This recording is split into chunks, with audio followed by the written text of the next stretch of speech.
बच्चे अभी हम स्टार्ट कर रहे हैं सम नंबर 4, जिसमें इंफॉर्मेशन कुछ इस तरह है। From a point of P on ground of angle of elevation of a top of 10 metre building is 30। तो फर्स्ट ऑफ ऑल बच्चा यहाँ पे समझो कि क्या दिया हुआ है। तो आप बोलोगे सर यहाँ पे सबसे पहले एक ग्राउंड है जिसमें बोला हुआ है कि यहाँ पे ये 30 मीटर हाइट का एक बिल्डिंग है, वो समझ में आ जाएगा आपको। तो आप बोलोगे सर ये क्लियर है, और यहाँ हम ऑब्जर्वर देख रहा है तो उसका जो एंगल बन रहा है वो है 30। ये जो एंगल है वो है 30। यहाँ तक आपको क्लियर होना चाहिए। क्लियर है? आगे चलते हैं। A flag is hosted at the top of building. An angle of elevation of a top of flag staff from the P is a 45. तो ये जो पॉइंट है बच्चा उसको P लेना पड़ेगा, और यहाँ पे एक फ्लैग है जो बोल रहे हैं। तो यहाँ से हम कनेक्ट करते हैं उसको, और यहाँ पे जो एंगल बनेगा वो 45 है, ऐसा बोला हुआ है। अभी आगे चलते हैं। Find out the length of flag staff and the distance of a building from the point P। तो वो बोल रहे हैं कि सर यहाँ पॉइंट से ये डिस्टेंस कितना है और ये फ्लैग की हाइट कितनी है वो ढूंढना है। तो फर्स्ट ऑफ ऑल बच्चा हम लिखना शुरू करते हैं, यहीं के इसके नाम लेते हैं DBA। तो फर्स्ट ऑफ ऑल बच्चा आप बोलोगे सर यहाँ पे जो ध्यान में रखना है वो पहला पॉइंट है। तो आप बोलोगे सर यहाँ पे आप बोलोगे DB is equal to height of flag staff. तो आप बोलोगे सर ये point clear, height of a flag staff वो ढूंढना है। दूसरा आप बोलोगे सर PA जो है वो डिस्टेंस फ्रॉम द बिल्डिंग, वो आप लिख दोगे।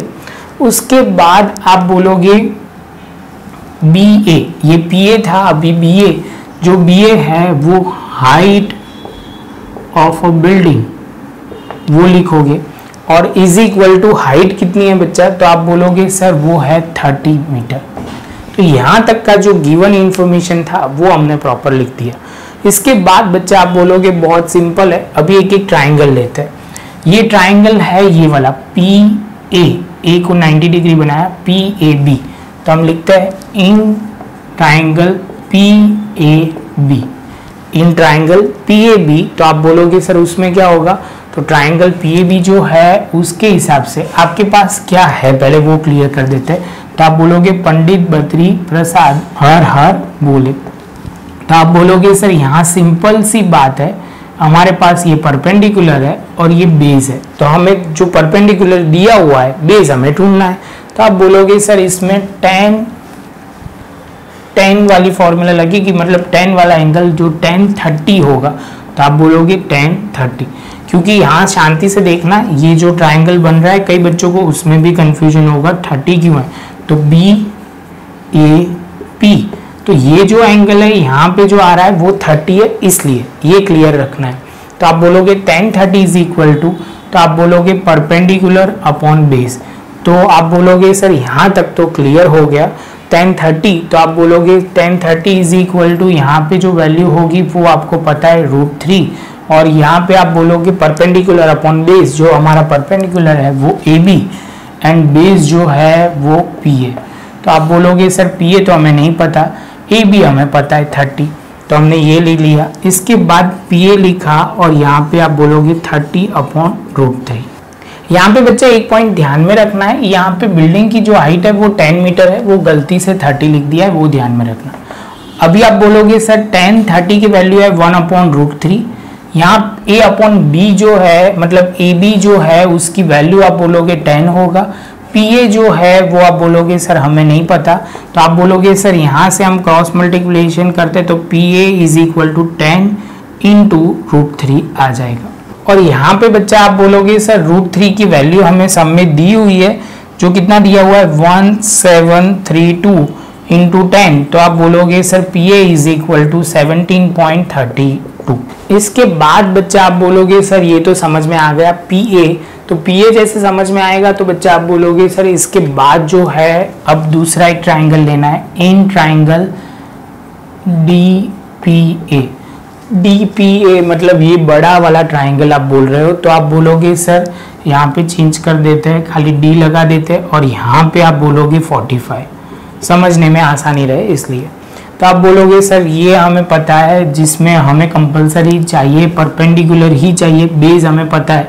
तो आप बोलोगे सर यहाँ पे लिखेंगे tan 45 और यहाँ पे लिखेंगे DA अपॉन PA, जिसमें आप लिखना है तो P अपॉन B लिख सकते हो।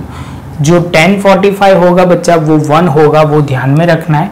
और यहाँ पे आप बोलोगे सर DA जो है वो बनेगा कैसे, तो यहाँ हमने लिखा नहीं है तो लिख देते हैं DA is equal to DB plus PBA।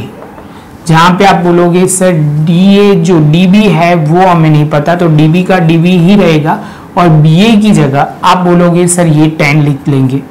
इसके बाद PA आप बोलोगे सर यहाँ पे जो कितना होगा तो 17.32, या आप वो भी लिख सकते हो 10 इंटू रूट 2, वो भी चलेगा, दोनों सही है, चलेगा, उसमें कोई फर्क नहीं पड़ेगा। लेकिन हम यही वाला लिखते हैं।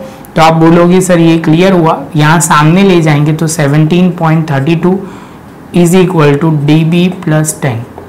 यहाँ पे लिखोगे 17.32 minus 10 is equal to DB, तो यहाँ पे हो जाएगा 17.32 इज इक्वल टू DB। तो अभी आप बोलोगे सर हमारा जो फ्लैग स्टाफ था उसकी हाइट कितनी होगी 17.32, और इसके साथ बच्चा हमारा ये सम खत्म हुआ। प्रॉपर नोटबुक में लिख लो। मिलता है नेक्स्ट लेक्चर में नए एक सम के साथ, एग्जाम्पल नंबर 5 के साथ।